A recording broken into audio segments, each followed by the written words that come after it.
In the early stages of, say, Season 2, there basically weren't any coaches available. Everything was very player-driven. Egos got very, very big, and that always meant that if you brought in a new guy, for him to obviously have the respect was very difficult. But it also meant when you had team discussions and it was a big ego versus maybe a new guy in the team who's a player, that discussion was very quickly over because obviously the big guy would win it very quickly. And even though the other guy was right, you wouldn't realize it. You just played that one way because that was the way you were supposed to do things. There was nobody to really resolve conflict because everybody was involved in every single conflict. There was no neutral party to kind of oversee the team. And that led to a very chaotic scene with a lot of breakups and a few good teams. Even in the early stages of Season 3, there were still not really that many coaches.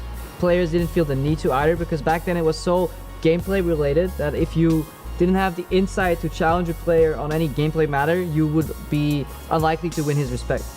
Coming into Season 3, first of all, because Riot had you do paperwork, they're like, well, I don't want to do it, and Bjergsen doesn't want to do it, and Svenska doesn't want to do it, Krepper doesn't want to do it. Like, let's find a manager.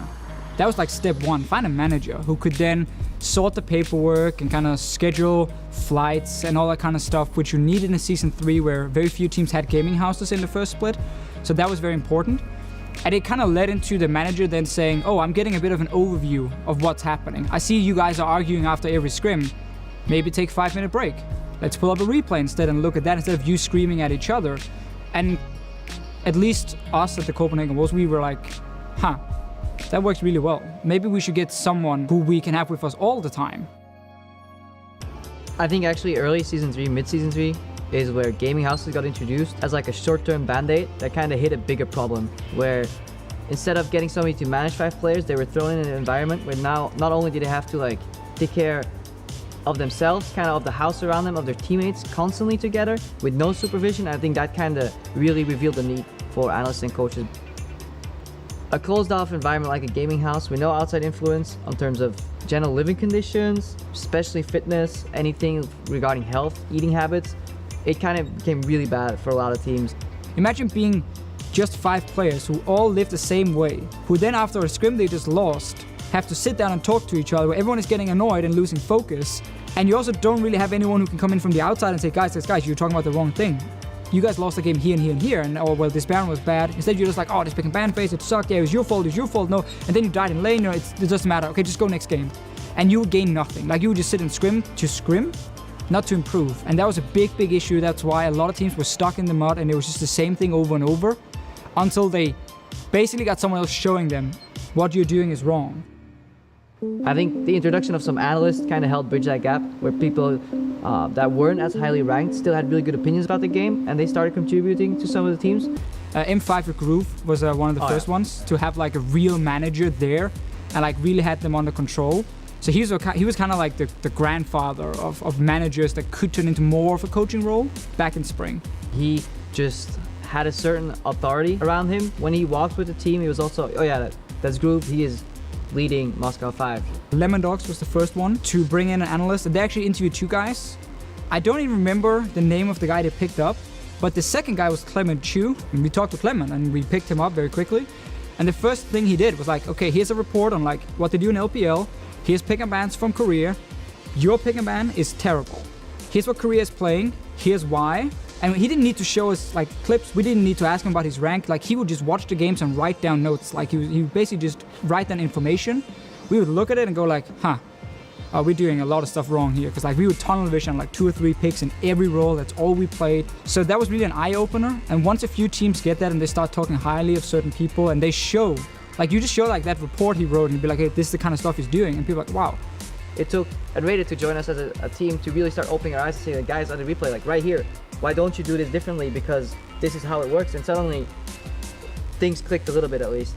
Veggie was the coach for KMT, who then became Rockhard with Vander and Yankos and Overpower and these guys. And he was a super smart coach, in my opinion, because he adopted what a lot of teams would adopt in Season 4 is if Korea is doing it, we should do it too. So he would look at what Korea were doing and like directly analyze it. More than just giving the information, he would actually find replays and show to the guys. So that was the big evolution, because once that happens, once you realize it, once it happens to you, you get destroyed by someone who had a guy helping them who actually added a lot of value. You're kind of like, I want that. You know, I need that kind of guy. And that's where like the search really started for directly coaches who could also be there with your team. There are a lot of old school players that they've been working on their own for so long.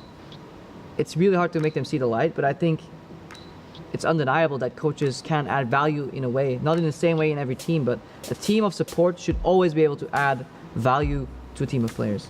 It's like a guy like Diamond Prox, who would be like massive, you know, legacy and an old school player, talking very highly of his own coach. Took him a while. Took him a while, of course. Like I would say it started like season 5, actually, with him praising, especially Sean's when he came in the summer split season 5. A lot of praise there, but also a lot of respect because Sean was a former pro jungler himself and he could help him quite a lot.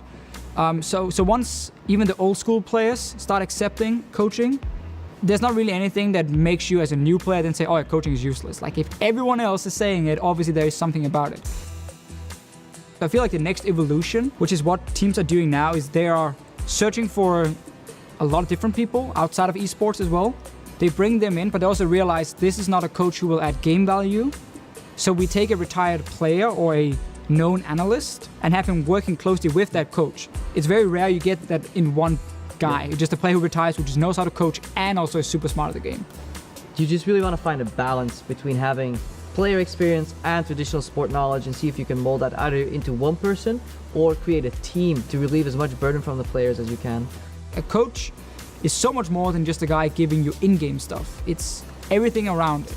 How to behave as a teammate, how to give feedback, how to take feedback, how to live properly and everything. It's not one guy, it's not going to work. You need managers, or one manager at least, you need a coach, you need a head analyst.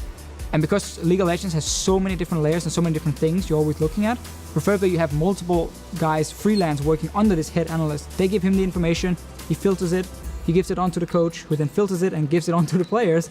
Basically, you have that, what do you call it, event or build-up? Structure, which then gives the good information to the players. You feel very good about that one. I'm feeling really good.